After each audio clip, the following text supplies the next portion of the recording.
Hello friends, welcome to my channel. మీకు గుర్తుందా మన చిన్నప్పుడు ఇలా టీతో మన అమ్మమ్మ వాళ్ళు టీ ఇవ్వగానే వెంటనే ఒక చపాతీని మంచిగా రోల్ చేసుకొని ముంచుకొని తినేవాళ్ళం. దీనిలో అటుకులు వేసుకొని తినేవాళ్ళు. చాలామంది అట్లే ముంచుకొని తింటారు. బిస్కెట్లు ముంచుకొని తినేవాళ్ళం. రస్కులు ముంచుకొని తినేవాళ్ళం. అవి ఏమీ లేకపోతే ఒక్కొక్కసారి జంతికలు కూడా తినేవాళ్ళం. సో ఇలా టీలో ఈ యొక్క చపాతీని రోల్ చేసి ఉంచుకొని తింటే నిజంగా ఆ రోజులు అయితే నాకు గుర్తొచ్చాయి. మరి మీకు కూడా గుర్తొచ్చింది అని అనుకుంటున్నాను.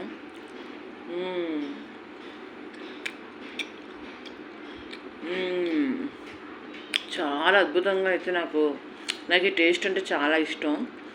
మీకు కూడా ఇష్టం అని అనుకుంటున్నాను. ఈ సాయంత్రం సంధ్య వేళలో ఇలా రొట్టెని చక్కగా చపాతీ వేడివేడి టీలో ముంచుకొని తింటుంటే బాబా దాని అందమే వేరు. నా వీడియో మీకు నచ్చినట్లయితే మీ తీపి జ్ఞాపకాలను గుర్తు చేసుకుంటూ ఎంతమంది ఇలా తిన్నారో కామెంట్ చేయండి, లైక్ చేయండి, షేర్ చేయండి.